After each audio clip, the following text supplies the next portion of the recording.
Hi, Laura. Hello. I am not Rhonda, but yeah, we're still working kinks out. So we're learning certain things as we go. So I wanted to go ahead and get you started. I will go ahead and make you co-host. Would you make Christy Maldonado Yep. also? I think she's going to run our slide deck. Okay. Yes. Thank you. Good to All see right. Perfect. everyone. All right. Good. I've got the co-hosts out. Now I'll make uh yeah, Christy, I'll make you the actual host now. And Laura will have co-host rights too. Sounds good. All right. Thanks all. Thank you.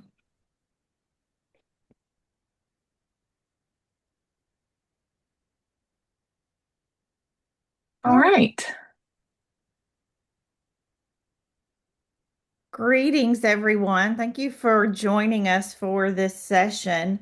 Um, Dr. Maldonado and I are both at Austin Peay State University in the Erickson College of Education, and I want to share with you some things we have learned over the years that we think are worth considering as a way to approach dealing with the current landscape of teaching and learning in higher education. So I'll introduce myself and then allow her to introduce herself.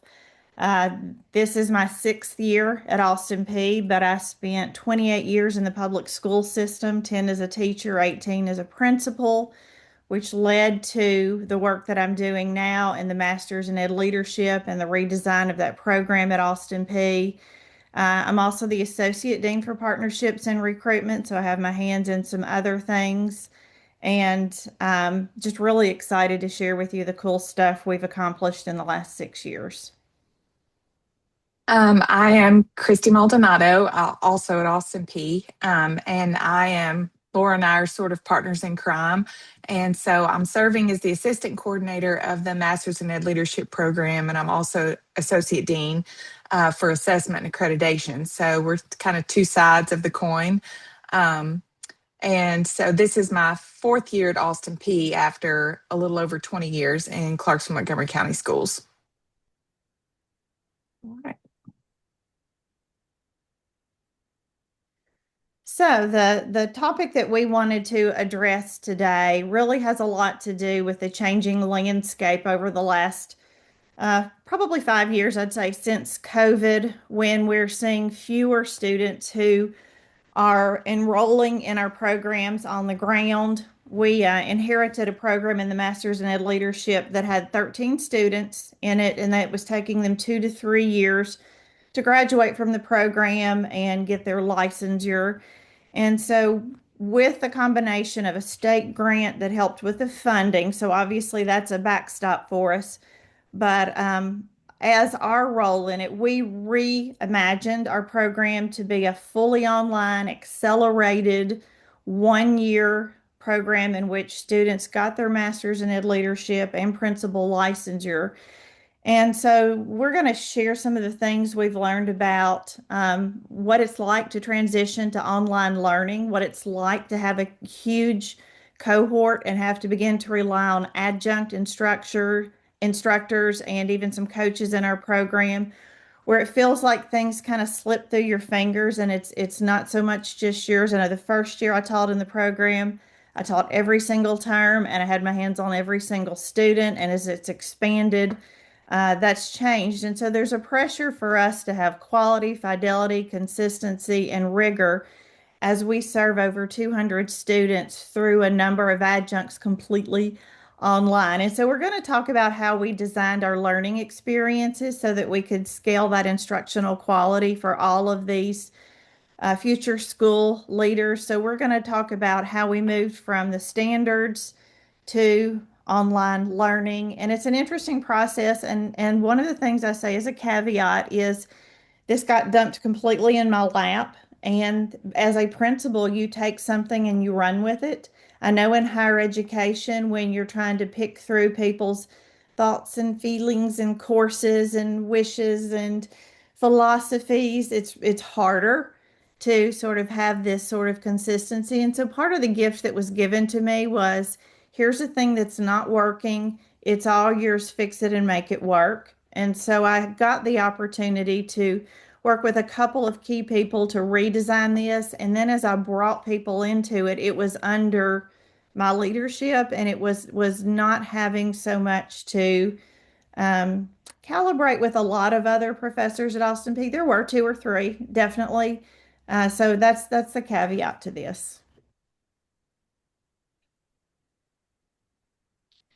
So what we hope that you'll be able to see, and we'll move quickly through this so you can ask questions or talk to us about your situations, but how we created a systems-based crosswalk that started with standards and research and learning outcomes to create 10 courses that are the Masters in Ed Leadership program, what the role of course anchors are in designing and refining and deploying course shells so that everyone has exactly the same instructional experience as a student, and what kind of tools and templates we've used to promote the quality and consistency. And so, as principals, and Christy was also an administrator, we have this systems approach to things where you really have to design it and lay it out and have I'll say a top-down approach to making something like this work with fidelity.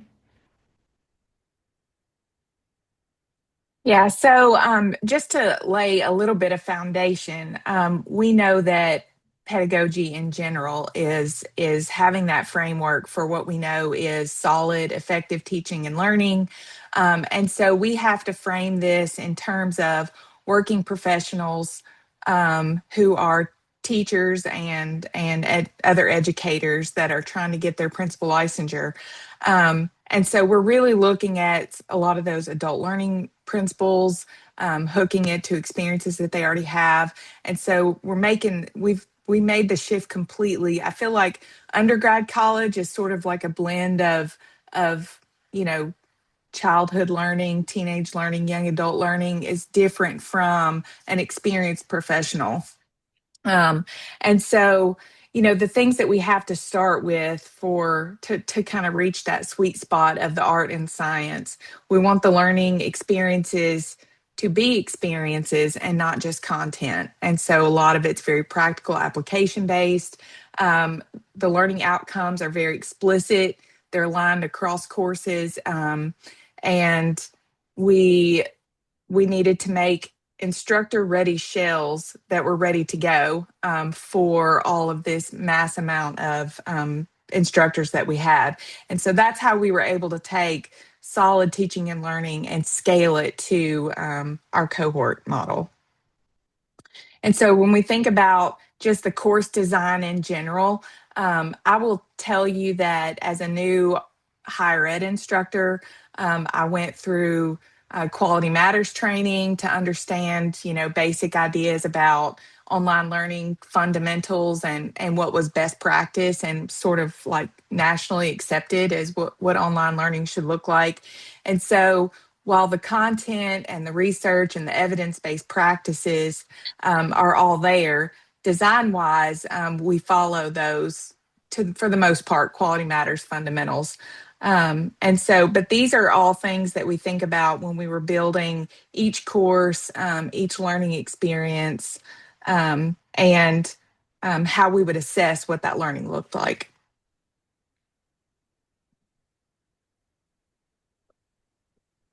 And so, just to give you a snapshot about what our program looked like, Laura kind of gave you a preview, but it is accelerated. It's 1 year program. They start in August and they graduate the next August. And so they take 2 courses at a time on 8-week terms and then 2 in the summer.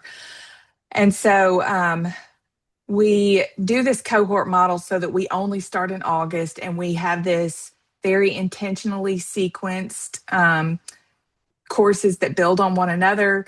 They're sequenced specifically within the school year, in several cases to be just in time for what's happening in schools at that time.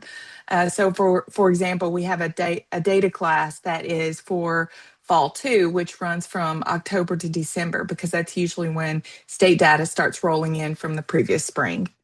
Um, Our curriculum is explicitly aligned to the Tennessee Instructional Leadership Standards. We also use research and evidence-based practices, the professional standards for educational leaders, which is the national standards that are generally accepted. We also look at CAPE standards for accreditation and the Tennessee literacy standards as well for certain courses. Within our cohort model, we do cohort groups to support our learners. So, for example, we have the past 3 years now, we're in the third year of having approximately 200 students in our cohort from all across the state. And so, in order to make sure that their experience feels more personalized, that they develop a relationship with their peers, we group them into cohort sections that are give or take around 18 to 20. And they take their courses with that same group of students all year. And they are grouped intentionally around some geography, and if they have people in their district that are in the same school, a lot of times we'll group them together so that they'll have some connections in that way. They're all assigned, they all have a mentor principal. So it's typically the principal that in whatever school that they work in. In some cases, if someone works at the district level, it may not look exactly the same. But they all have a mentor principal that signs off on agreeing to mentor them through the program. And then we embed sort of like a cross section of leadership coaching based on their level, elementary, middle, or high school, where they meet with a practicing school administrator that serves as a coach, where they have coaching problems of practice that are aligned with their coursework, but they meet in groups of 4 to 6 and about once a month. So that's just sort of like the basics of what our program looks like.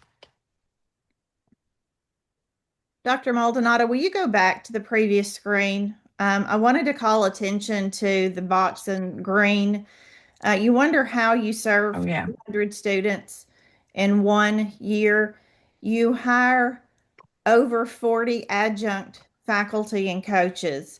And so the vetting of those people comes from the relationships that Dr. Maldonado and I have formed over the last 30 years of being in public education, where you're able to find folks who have been high impact instructional leaders and fabulous principals in their school, and you pull them into teaching these courses, and you do coaching and you do calibrating and you have a handbook and you have expectations for the work that they will do. And so it's when you think about releasing something that you have written and care so deeply about to 40 other people, you really have to have a lot of structures and intentionality in place. And something that we do as we onboard a new instructor is we take them through a slide deck that shows our sets of expectations for the instructor, for the student, for the mentors, for the coaches, the role that Dr. Maldonado and I play as supporters and course anchors in this, so that they understand that we really have provided the instructional tools, and what we need is their brain. We need them to engage with the students. We need them to give robust feedback. We need them to be looking at dispositions with these students, and then they're not really having the burden of having to write the class. If you've ever had an adjunct that's just thrown a syllabus and said good luck.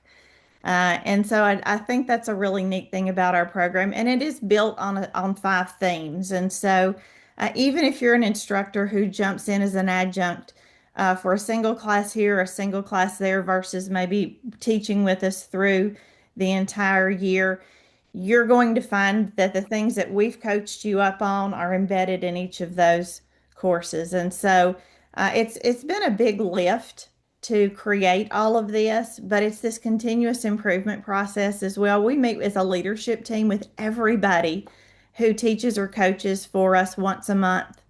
And we talk about what's working, what's not working, what feedback, what suggestions, how's it going with your students? Is there anybody we need to check up on?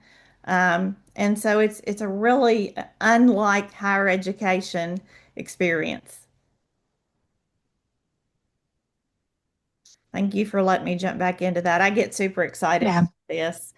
Again, that systems-based approach just is at the heart of how we thought about this as we mapped out the entire program before we got into it.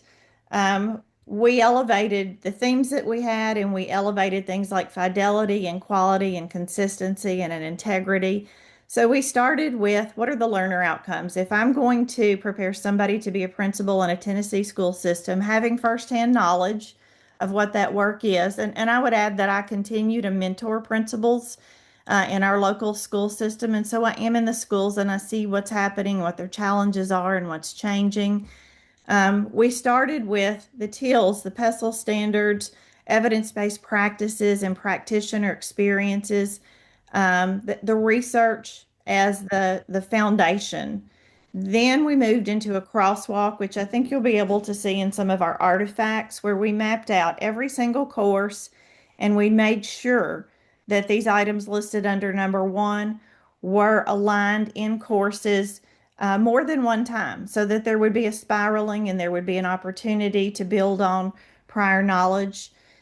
As Christy mentioned, the course sequence was important to us, and we had to make some changes as we realized that there was better timing, or maybe two courses were best taught together because they connected with each other. And so all of this mapping and planning and background work is taking place before we assign each course a course anchor. And what that means in our world is that someone is the owner of that course in that they write the entire thing, design it in a D2L shell, share it with other professionals to get feedback and updates and make sure nothing has been missed each year so that it is current. And then this gets deployed out to every adjunct instructor so that when they open their learning platform at Austin Peay, the entire course is written out A to Z. And I cannot even tell you, it includes when the Zoom classes are going to be. It includes slide decks if they wish to use them for those Zoom classes.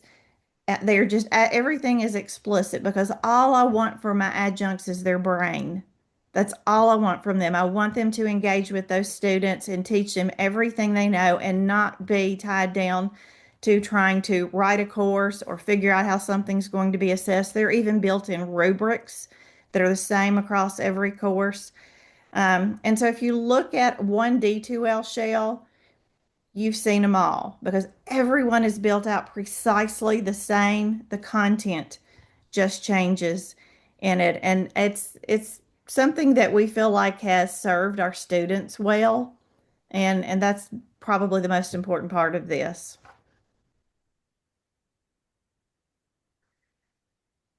So if you are the course anchor, it looks like we misspelled course, but we do think Ah. our slide deck is really pretty, but I missed that too. We both checked it several times. So if I'm the course anchor, I'm going to build out the master shell. I'm going to deploy it to all the instructors. I'm going to make sure everything that's embedded in it in terms of resources and activities is up to date. The links are active. If there are interviews in there with different people and they need to be updated every couple of years because things have changed, we will redo a videotaped interview. If there's a new TED Talk that we feel like is going to be important, it's getting refreshed every year. And that seems to be part of the magic is that it's a living document and that we don't ever just write it and walk away from it because we know leadership is complicated and it's changing and that what's happening in the world today may make a need for a new case study to be written about what happens when.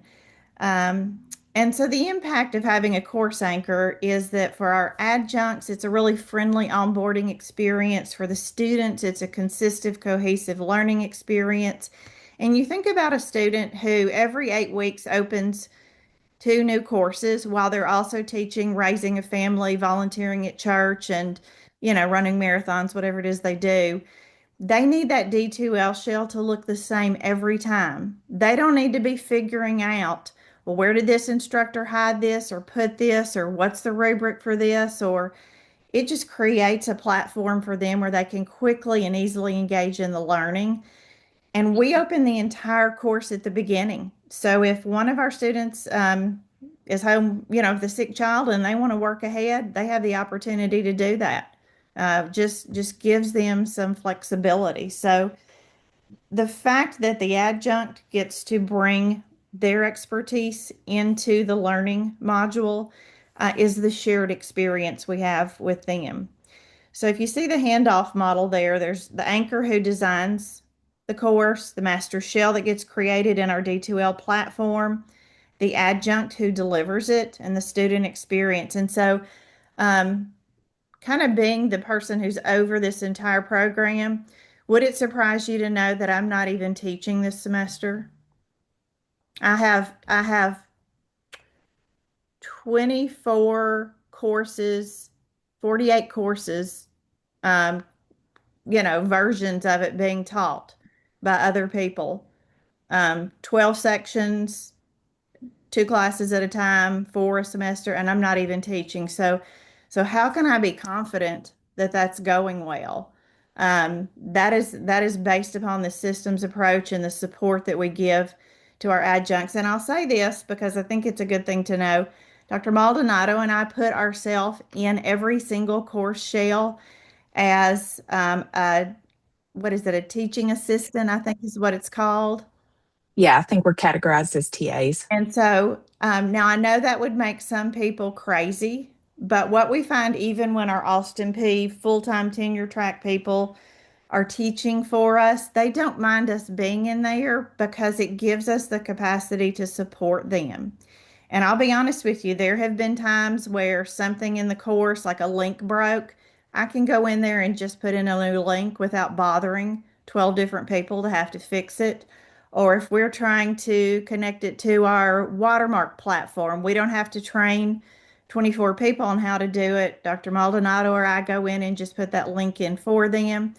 But also, I've had instructors, mostly adjuncts, who have some kind of crisis and they get behind on their grading. And I say, let me jump in and score papers for you and give feedback. I'm willing to do that for you because it's that important to me. So that is something that we do freely and with a big heart. It's just part of how we take care of our students. So when we're creating the course shells, like Laura said, they look almost the same across the board. The structures are the same, and we do that a couple of ways.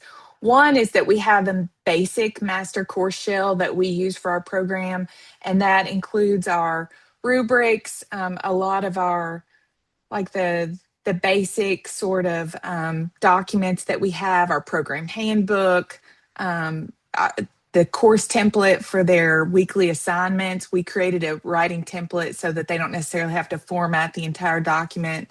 Um, several different just program level supports and resources, and so and even the way that we have the grade books look and things like that, that is all set up in the master shell.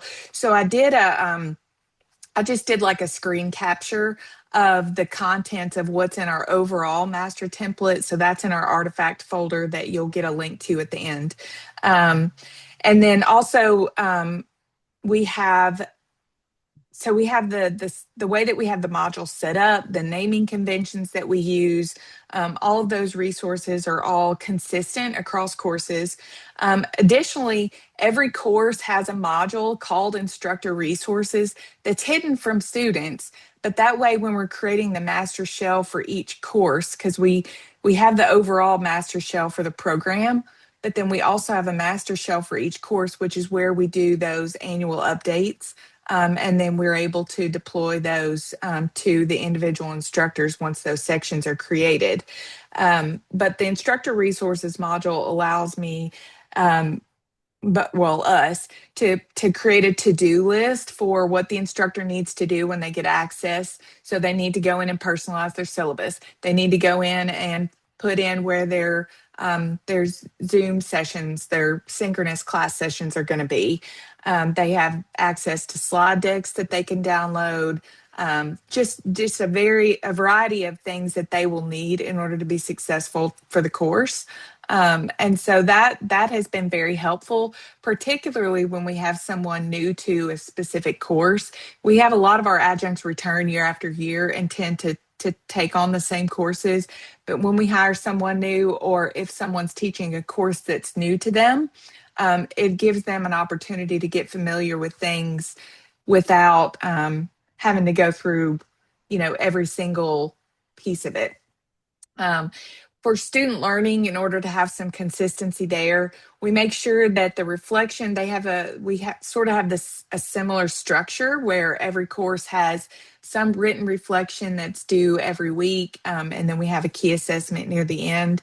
We use an assignment rubric across all of our courses for those weekly assignments that is flexible enough to address the individual prompts for that assignment, but then highlights the actual the themes that we embed in our courses, and particularly try to capture the reflective elements. So we don't want them to go in and say summarize the 3 or 4 articles that they may have read for the resources for the week, right? We want to see how they can filter that learning through the lens of their school and what they're learning about leadership, and looking at that balcony view, and really how are they going to apply it. And so our rubric is 80% built, 60% built on those reflective elements.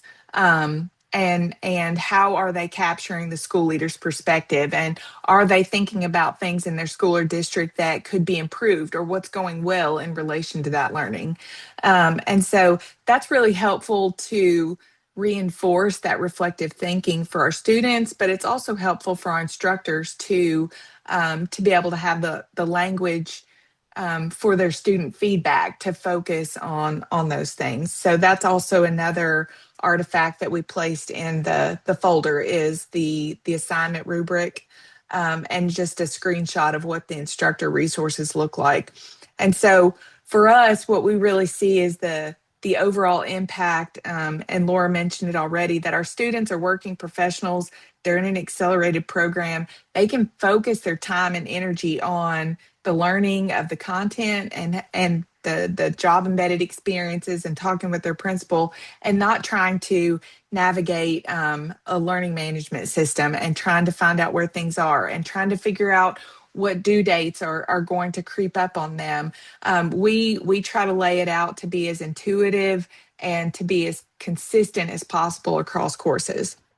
And then we're able to have fidelity in how we're assessing those reflections across different instructors, so that we can ensure that we are focusing on that practical application of learning, and not, getting hung up on the formatting of APA citations, because we feel like our program is intended to be practitioner focused, and training them to be a school leader in Tennessee. And then the instructor resources module really helps ensure that our instructors are consistent, but still allows them to have that voice. And I think that's probably the thing that people get most uncomfortable about is, what is the purpose of the instructor? And because the vast majority of our adjunct instructors have current or former school leader experience. Some in Tennessee, we have a couple of out-of-state folks, but they have this wealth of knowledge, and that is really the gift that I think our students get, is that they get that perspective, because every course we make sure they have a different instructor. We don't repeat instructors with the same cohort section of students, so that they can get as much. They are able to network with different school leaders, but then also they're able to get the benefit of their experience. And the instructor is able to focus on how they can support the students in that way, and not figuring out resources. And then as far as our instructional practices go, for our adjunct faculty and our leadership coaches, we do have onboarding. We have a guide to success. Like Laura said, we have a slide deck that we use to sort of onboard them and give them an overview of what the program looks like and what their expectations are. We we have a centralized master calendar on Google Sheets where it maps out every term so that they can put on their sync sessions if we have two courses at the same time. So, like right now, students are taking a human resources class and a school programs class. And so, the same cohort of students, um, they're in two different instructors' courses for those two classes. And so, we guide the instructors to make sure that they don't overlap meeting times with their teaching partner that also has that same cohort group of students. But then also our leadership coaches are able to see when they have class sessions. And so it just helps with scheduling, which is a huge system that can be an issue when you've got 200 students and all of these and really kind of limited time frames when we can have synchronous sessions because they're working all day. Um, we have monthly leadership team meetings where we, Laura and I host and have all the instructors, even if they're not teaching that term, they're invited to attend so that they can just sort of stay current with what's happening in the program, and all of the leadership coaches. And then because they're all working professionals as well, those get recorded and sent out to them if they're unable to make it. But that's where we're able to get a lot of feedback on the course content as well as if there are any student issues where we can come together to support. We sit down with instructors individually for assignment scoring calibration. We have handbooks that sort of guide each person's role. And I think that really the key for us and how we can ensure that they have that opportunity to integrate their professional experience is that we do prioritize the practitioner experience. And so while it's never 100% pure, the vast majority of the people that work in our program have some element of school leader experience. So just to share some of the feedback that we've gotten, and these are just quotes that we've captured from emails and texts that have been sent to us from different stakeholder groups. And so a couple from instructors. There's so many helpful supports and practices in place. The layout of the coursework with a looking ahead document, which is something we create that it's like something you'd put on your refrigerator. Like this is what's going to happen in this course that I need to be aware of and planning for. Uh, the weekly to-do list documents make it easy for students to know exactly what to do. I wanted to tell you that I think the course I'm teaching with the data spreadsheet is so practical. I told all of my students that I have all of the principals I work with do this and use the data for a SWOT analysis as well to help think about their school improvement process. It's a great exercise. So just some feedback from our instructor saying, wow, this is the right work. Our leadership coaches who have those small groups and to take them through case studies. I wanted to share with you how well the coaching is going with this group. They're so dedicated and working so hard in their schools on this work.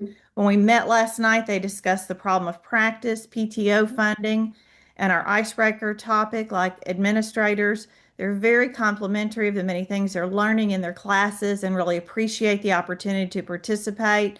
I thoroughly enjoyed discussing with them and hearing them grow in the leader mindset. Unsolicited, just people saying to us, this really is the right work. Some quotes from our students where we do a mid-course survey, and these are two secrets I'll tell you. I create a mid-course survey with about 6 questions, deploy it in about the third or fourth week, and I get the students anonymously to give me feedback on their course with their instructor. So if there's a real-time problem, I'm getting a heads up on it, and I can jump in and help that instructor and support them. And also, if I gather enough data over time, I may not invite an adjunct instructor or coach back because they're not meeting the expectations. And I have people lined up who want to do this work. So, the learner feedback, this is where these quotes have come from. I'm thoroughly enjoying this HR class. It's been a refreshing experience to view the problems from a diverse perspective rather than just from the teacher's point of view. I'm acquiring a wealth of knowledge from this course. It has broadened my understanding of different HR related issues. Um, The next quote, I'm learning what kind of leader I want to be. Over in the green, I'm highly impressed by the Zoom pedagogy capacity for maintaining interest and nuance when dealing with difficult topics with this professor. And this was probably Dr. Maldonado. She clearly has a wealth of personal experience to draw from in communicating not only the complexity of legal issues around school leadership, but the importance of school leadership. And so you can see that the students really are thoughtful and intentional about how they're approaching what they're learning. Okay, so does this work? Big question. Does this work? We have 5 years of data to look at. We started in 2020 and we had about 88 students who were originally admitted, and I think we graduated, maybe it was 86. We ended up with 81 in the first cohort. The second cohort, we were able to admit more students, so 103 were served. The next year, 109, and then you see us double to 208 and 206. And so, does this work? We have had 632 school leader graduates in 5 years. And that's people who are all across the state, who in these tiny little counties, rural districts, who maybe did not have the capacity to go to a nearby college, were able to become a potential assistant principal, principal district leader because of the 1 year program. We have better than 90% retention completer rate, and we are okay with losing some students because sometimes you have life events. Sometimes this is not the work for you. Sometimes you find that you're not a very good student. You'd like to be a leader, but you're not a very good student. And we have a rigorous process when people apply. We do not take everybody who applies. We have tremendous support throughout the program, but over 90% are graduating, 98% praxis pass rate. Um, that means you get your license. So that means these people are able to walk into schools all across the state. And that's very exciting for us that we feel like we're impacting the landscape in Tennessee. So I think we're pretty close to being out of town. So I'm going to skip the discussion questions just because I want to make sure that you have an opportunity to access the artifacts if you'd like. And so, our main takeaway is that, you have to start with that foundation, but it scales easily once you sort of have those systems in place. And, that when you have a program, especially with large numbers, but really any program where you have adjuncts teaching in your program, you have to think about the student's learning experience and how can you protect that. And so we have the shared shells and templates that can create that cohesive student learning experience to ensure that we are making that impact. So there were several just examples of things, including a PDF of the slide deck itself that's in the resource file. And we're open for any questions.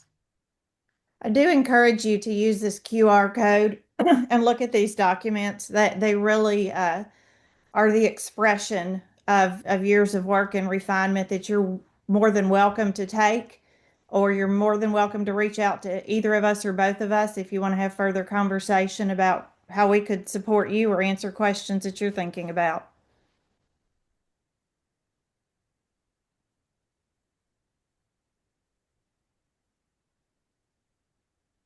Any thoughts, comments, questions?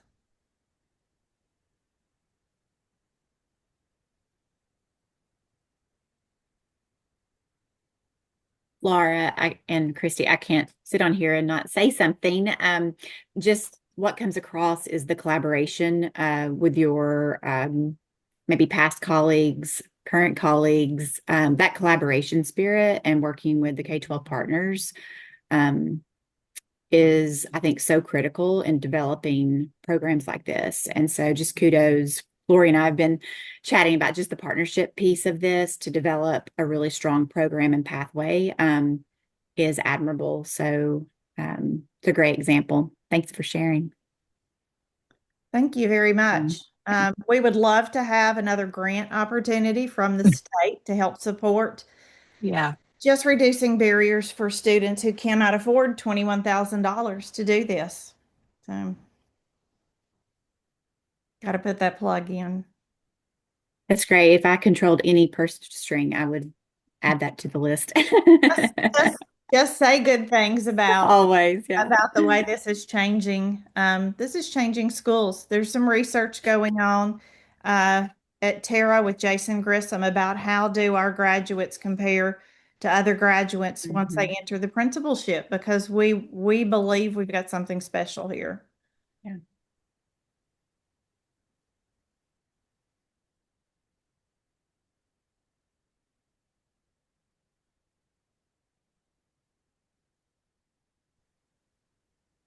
Well, I hope we have had some value add or given you something to think about. I know sometimes you sit through one of these events and you start scrolling on your phone or starting a grocery list or something.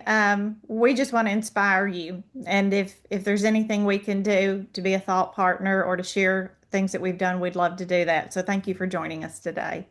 You Yes, have thank you. inspired us. Thank you. All right. Happy Friday.